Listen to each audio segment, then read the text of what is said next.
Bienvenidos al diálogo Avanza País. Este es un espacio de formación que el Partido Avanza País da a sus militantes, simpatizantes y público en general. Pues hoy me toca con una isonografía. Ustedes saben que siempre acá tenemos los coloquios, pero hemos querido hacer un coloquio también de una forma digital con Óscar Escalante. Él vive en Madrid, en España, es coordinador actual de Avanza País para peruanos en el exterior. Y entonces, bueno, me hubiera gustado hacer este coloquio en Madrid, pero claro, todavía no se ha podido hacer. Lo haremos más adelante, seguramente. Ya próximamente estaremos por allá, Oscar, y cuando estemos por allá, seguro haremos cosas. ¿Cómo estás? Buenas noches, buenas madrugadas para ti. Bueno, ya nos llevamos 6 horas, ¿sí? Ya eso es bueno. Nada, buenas noches a todos, buenas tardes para todos los que están viendo o los que nos ven desde allá, desde Perú. Nuevamente agradecer a la dirigencia del partido que permite este tipo de espacios, ese tipo de diálogos y a ti, Gustavo, por la oportunidad de estar en el programa. No, no, este es un espacio de ustedes, de los militantes. Nosotros, como yo siempre te he dicho, detrás de cámaras me toca moderar y tratar de que esto continúe. Detrás hay un equipo logístico, claro está, que permite que las cosas sucedan aquí en el partido y en este espacio de formación que el partido me ha llamado para moderarlo justamente y ayudarnos. Los militantes y los son ustedes y ese es el espacio de ustedes como militantes del partido. Oscar, yo te he llamado porque aparte de tú ser una persona leída, conoces el tema, y mucha gente dice que en el ideario partidario de Avanza País se habla de liberalismo. No se habla del conservadurismo per se, pero el liberalismo que promueve Avanza, de cierta forma, es un liberalismo clásico. ¿Es posible hablar de liberalismo y conservadurismo dentro de un espectro ideológico o un espectro de un partido político? Eso existe, por ejemplo, a nivel internacional también. No sé, ahí te dejo un poco las preguntas para este coloquio. Evidentemente que cuando hablamos dentro del debate político coloquial de liberalismo y conservadurismo podemos correr el riesgo un poco de simplificar o tener una visión muy reduccionista de la historia de las ideas o de las ideas a las cuales nos estamos refiriendo, ¿no? Entonces, más aún, si es que nos lo vamos a ver desde el prisma del ideario del partido. El liderato del partido, evidentemente, de manera expresa, señala que abraza las ideas de la libertad. No hay una mención a que exiga un ideario conservador, pero de manera real, cuando uno puede ver y leer, lo que promueve es lo que se denomina dentro del debate político o dentro de lo que sería el debate, el ámbito internacional, incluso que lo has mencionado tú, el liberalismo conservador. ¿Existen partidos que sean liberal conservadores? Sí. Existen partidos en donde pueden vivir ambas tendencias o ambas familias, por así decirlo, dentro de una misma casa común. Sí, sí se puede. El ideario del partido evidentemente rescata lo que es la tradición liberal, pero tiene un sustrato antropológico que lo emparenta con lo que podría decirse una antropología conservadora, si se le quiere llamar. Lo que quisiera decir es que la tradición liberal o la teoría política liberal es una realidad muy poliédrica, ¿no? Existe el liberalismo progresista, el liberalismo conservador. Patrick Dinning ha dicho que el liberalismo ha fracasado. Qué sé yo, hay muchas formas de entender el liberalismo, pero la gran herencia que deja el liberalismo y que yo creo que es la que rescata el partido es construir el orden político liberal, que son una serie de conjunto de instituciones sobre las cuales se ordena o se vive en el orden político y que son la existencia de una constitución en donde se establecen cuáles son los derechos y los deberes de las personas, el principio de separación y balance de poderes y cuando menos que exista un proceso de elecciones libres, transparentes, en donde cualquier ciudadano pueda participar. Eso está dentro del ideario del partido, está, es lo que se llama el liberalismo constitucional.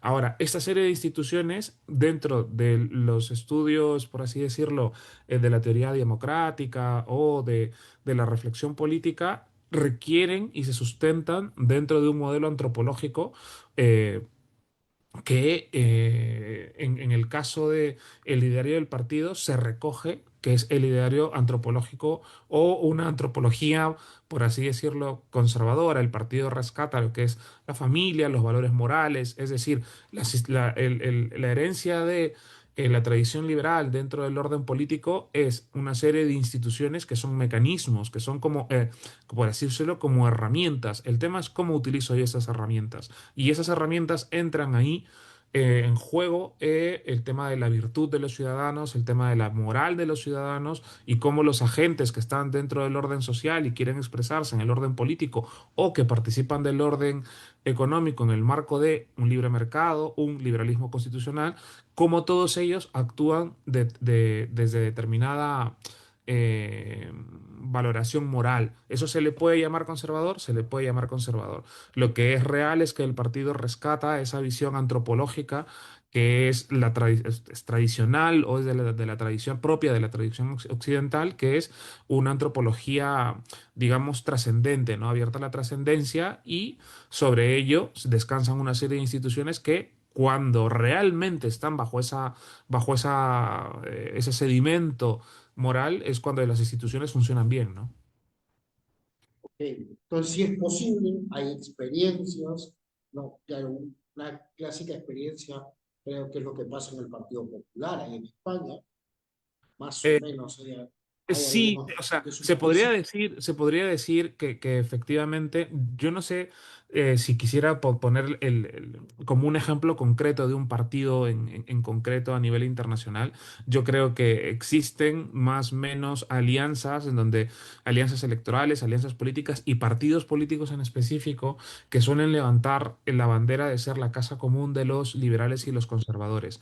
Y esto implica una serie de singularidades, de estilos y de formas de hacer política y de estar en la política que yo creo que también caracterizan al partido y que eso se ve reflejado en cómo el partido a través de la bancada opera políticamente dentro del Parlamento, ¿no? Esto quiere decir tener una capacidad de mano izquierda, como se podría decir, de llegar a consensos, de hacer ejercicio de la moderación. Ojo, entiéndase la moderación no como se entiende dentro de los que son ahora pregoneros de lo que de la mal llamada batalla cultural o de los quienes levantan esto de entender la moderación como tibieza, ¿no? Como algo negativo, sino como una moderación anclada en el punto de la prudencia, como una virtud, como quien sabe que no que recoge las cosas buenas de dos opciones que en per se son malas, sino de quien levanta las banderas, de quien se sabe que tiene una Mm. propuesta superadora a lo que existe en la realidad y lo que trata es hacer un ejercicio de la virtud dentro de la política y de la prudencia, ¿no? Entonces, ¿esto existe en la política? Sí, existe. Uno de los ejemplos podría ser el que tú has comentado. A nivel de Hispanoamérica, esto existe también. El mismo caso argentino, si uno puede ver lo que existe en la alianza hoy de gobierno de La Libertad Avanza, cuando Milei llega al gobierno, llega también entre entre una alianza de liberales y de conservadores. Entre de lo que es la derecha o la centroderecha chilena, también existen alianzas en donde están hermanados liberales y conservadores. O sea, esto existe, esta convivencia existe, y en donde llega al poder, en donde llega a tener raigambre popular, se benefician las sociedades y los países, ¿no? Perfecto. Ahora, esto, ¿cómo podremos aplicarlo? La pregunta, uno dice, bueno, en una estructura partidaria, en un ideario partidario, lo tenemos plasmado, has hablado de un concepto de trasfondo antropológico, que quiere decir una concepción del ser humano detrás de todo esto. Esto, ¿cómo esto llevarlo a la formación, por un lado, ¿no? Que creo que es un tema bastante interesante, Dios. Y segundo, cómo llevarlo al actuar político per se, porque ya sabes que acá en el Perú, por ejemplo, cuando dicen, bueno, yo soy principista y no negocio con nadie, pero también en la teoría política implica una serie de conversaciones y llegar a consensos, pactos, que no es lo mismo que la repartija, porque es otra historia. Pero esos dos puntos quisiera profundizar contigo. Primero, el aspecto formativo y lo segundo, cómo ceder y no dejar esos principios o principistas que muchas veces suelen hacer los políticos, o los políticos nuevos, como en tu caso, por ejemplo, es un político nuevo, que entra a esta batalla política poco a poco. A ver, yo lo primero para responder este cuestionamiento, yo sentaría la premisa de que las ideas tienen consecuencias y eso va a alumbrar la reflexión que podamos hacer en torno a la formación del partido como al hacer política y el diseñar políticas públicas. Las ideas tienen consecuencias, el ideario tiene un partido y lo que sucede es, Hannah Arendt, o sea, que es una pensadora política de la teoría política, o Simone Weil, que es otra, tenían una reflexión muy interesante que a mí me interpela mucho en términos de que cuando hablan del desarraigo y cuando hablan del desarraigo y su correlación con los totalitarismos, ¿no? Sobre todo Hannah Arendt, que todos sabemos que fue una judía, ¿no? Entonces, lo que estas autoras vienen a decir en síntesis es que ante la ausencia de grandes principios que anclen a la persona dentro del mundo en donde vive y le permitan ver una realidad, cuando esos principios se disuelven, cuando se entra, no sé, en una situación de pragmatismo puro y duro, instrumental, en donde el nihilismo o el relativismo puede imperar, donde todo es relativo, la persona comienza a desarraigarse de manera progresiva y lo que va a hacer es su propia naturaleza antropológica e instintiva le va a llevar a legitimar opciones duras e incluso totalitarias que le devuelvan ese sentido de inmanencia y trascendencia en principios fuertes y sólidos.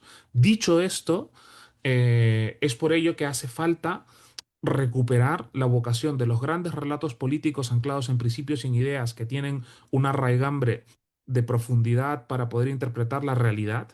Y por eso es que es importante la formación dentro del partido, que es una labor que se hace a través de las jornadas descentralizadas de formación o a través de este espacio que tú estás conduciendo ya hace un buen tiempo para difundir diferentes tipos de ideas, perdón, diferentes tipos de debates a través de la luz de las ideas del partido, porque le va a permitir a los militantes y a los simpatizantes en el partido conocer qué es lo que piensa Avanza y justificar su propia militancia, es decir, por qué yo estoy aquí, qué es lo que yo creo y que me permite estar aquí. Entonces, la formación es fundamental en ese punto y para aterrizarlo es la formación del partido, es seguir el ideario que tiene una raigambre liberal y conservadora, es los principios y supuestos prácticos de las instituciones liberales que producen bienestar objetivo y progreso objetivo en las sociedades con un fundamento antropológico y moral que es propio de la tradición occidental y del Perú, ¿no? O sea, de la propia peruanidad que hablaba Víctor Andrés Belaúnde.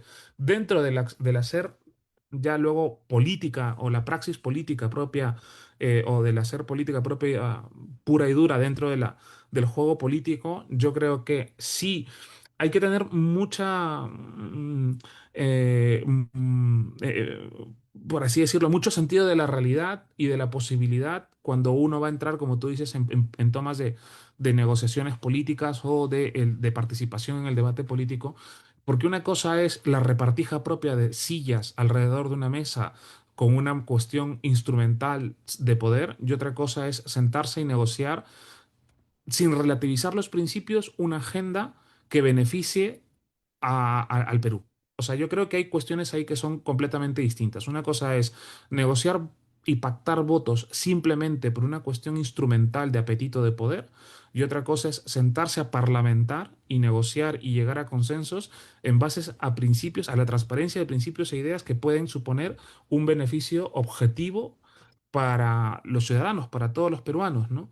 Y por otra parte, yo agregaría que yo siempre tiendo a diferenciar de lo que son las ideas políticas de las ideologías, ¿no? El comportamiento que tú describes de los llamados principistas, yo creo que son personas completamente ideológicas. O sea, las ideologías suponen, por vocación propia, darle la espalda a la realidad. Es decir, suponer que la realidad no existe y que más bien la realidad tiene que ajustarse a un principio de series de ideas utópicas en su mayoría y es la típica frase de, si la realidad no me acomoda, mal por la realidad, mis ideas están primero, ¿no? En cambio, las ideas políticas no son relativas, son principios que están ahí y que tienen una raíz muy fuerte y que permiten como este cañón, por así decirlo, giratorio que va anclado en el punto de tierra y permite ir disparando en un ángulo de 180, disparar a diferentes matices de la realidad. Es un poco la alegoría que yo haría, ¿no? Y es la alegoría que nos lleva a pensar, para resumir un poco esta reflexión final, es si nosotros queremos ser hombres de principios u hombres del sistema, ¿no? Hombres del sistema es lo que tú dices, es justificar la permanencia en el sistema a través de componendas, de repartijas de juegos de poder, de quién se sienta en cuál silla, o somos hombres de principios que tienen principios sólidos capaces de poder apuntar y disparar a diferentes realidades o coyunturas en el tiempo, ¿no? Me queda clarísimo. Me quedo con la frase que acabas de decir, eh, o la idea las ideologías o ideologizados que viven de espaldas a la realidad. O sea, esto es muy, muy fuerte que se ve tanto por el aspecto que algunos llaman derecha o que otros llaman izquierda. O sea, se ve ambas posturas, muchas veces mucho más a la izquierda, pero también se ve a la derecha. Eso nadie lo discute y creo que esa es hoy la realidad. Y lo que tú has hablado de la formación, por supuesto, este es un espacio que justamente el partido lo ha dado, ya todo tiene también un ciclo, como yo siempre digo, y vamos trabajando estos puntos. También electoralmente ya empieza otro proceso en el Perú muy pronto y también todo entra a otra faceta.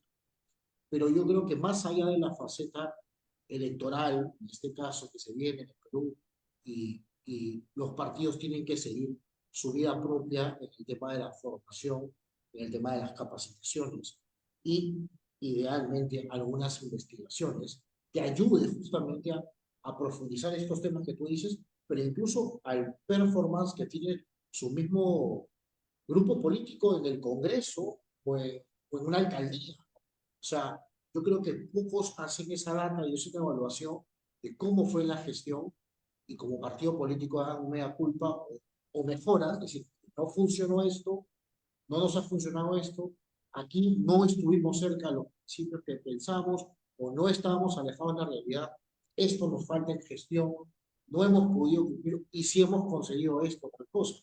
Creo que ese ejercicio que se hace, tú trabajas en la actividad privada, bien, cuando trabajamos en la actividad privada, pues siempre te piden objetivos y metas. Lo mismo creo que eso podría ser a nivel político. O sea, lo que tú acabas de describir es el ciclo clásico, porque tú sabes que yo soy politólogo de formación, el ciclo clásico de las políticas públicas, ¿no? La identificación de un problema público que afecta a los ciudadanos, se diseña la política pública, se implementa la política pública y luego hay que revaluarla y el ciclo va así, ¿no? O sea, a través de la implementación de mejoras a nivel del ciclo de políticas públicas y una participación dentro del legislativo o una ley es una parte de una política pública también y efectivamente, yo creo que la participación del partido dentro del Parlamento durante los últimos 5, 4 años y pico, ya para 5, que ha sido este quinquenio, es positiva porque toda experiencia permite sumar, ¿no? O sea, toda experiencia permite eh, partir de una mejor posición para futuras líderes políticas y el partido no solamente tiene representación dentro del Congreso, sino, como todos los militantes saben, tiene representación en gobiernos subnacionales. Entonces, todo esto es una matriz de información y de experiencia que suma para poder tener un buen análisis de la realidad y en base al ideario del partido tener propuestas que buscan mejorar la calidad de vida de todos los peruanos, ¿no? Perfecto. Bueno, Oscar, el tiempo nos va ganando. Yo quisiera que en este breve diálogo eh, le digas, o sea, un mensaje a todos los peruanos que están en el exterior. Eh, yo prontamente estaré por allá, seguramente. Haremos algunas actividades. Eso no lo Haremos, puedo contar en vivo, señores, porque eso ya es off the record, tenemos que hablar con Oscar, pero pronto se estará en España, pero también hay muchos peruanos en Italia, en Francia, en Estados Unidos, en Japón también hay muchos peruanos eh, migrantes, ¿no? Que están hace muchos años allá y que también van a participar de estas elecciones seguramente. Más allá de eso, ¿qué mensaje le das a estos militantes que están fuera del Perú? Que es otra realidad, ¿eh? No somos los mismos los que vivimos en el Perú, que es otra. Muchos de los peruanos que están fuera es otro contexto y otra realidad que muchas veces los que estamos aquí en territorio nacional, pues hemos perdido esa conexión, que ustedes lo viven estando en otro país, más allá si tengan o no otra nacionalidad o otra residencia. En el fondo no dejan de ser peruanos. Sí, no, efectivamente. Yo lo que siempre digo es que ser un peruano que vive fuera del país, por el tiempo que sea, por más o menos años que estés viviendo fuera del país, es un acto de perseverancia constante porque te sabes un embajador del Perú, ¿no? O sea, vives pensando en el Perú, vives en dos usos horarios, vives teniendo el corazón repartido y vives constantemente pensando en cómo o en algún momento podré sumar a mi país. Y yo creo que, y hago así la invitación a todos, y yo creo que todos los peruanos tenemos ese en el corazón y en la mente ese bicho adentro de cómo poder ayudar al país. Así que hago una invitación, no solamente a los militantes o simpatizantes que ya nos han contactado a través de las redes del partido y a través de mis redes personales para saber la propuesta del partido para lo que es el distrito electoral de peruanos en el exterior, sino para aquellos que aún no nos han contactado, pero tienen una genuina vocación y buena voluntad de querer contribuir al país, de querer sumar al país, de decirles que salir de la anomia, ¿no? O sea, yo sé que los problemas son muchos, todos tenemos que sobrevivir en donde estamos, con más o menos dificultades, pero el Perú siempre es nuestro, estemos donde estemos y podemos ayudar siempre desde el lugar en el que estamos, ¿no? Así que bienvenidos sean para conversar, pedir información, sumarse, afiliarse, sumarse a los proyectos y todo lo que quieran hacer a través del partido, ¿no? Nada, entonces, la verdad que Oscar, te agradezco por esta oportunidad, por este diálogo que hemos tenido. Y bueno, estamos en contacto. Un fuerte abrazo a la distancia. Ya nos llevamos menos horas, así que bueno, eso es importante. Ayuda a la gestión también con todos por allá. Ya nos estamos viendo muy pronto seguramente para poder trabajar varias acciones de cara al partido al que tú representas, que es Avanza País. Y en mi caso, he tomado este lugar solamente porque tú estás fuera. Cuando no están acá, este es el espacio de los militantes, de los simpatizantes, y acá hacemos un coloquio siempre, solamente cuando ustedes han visto.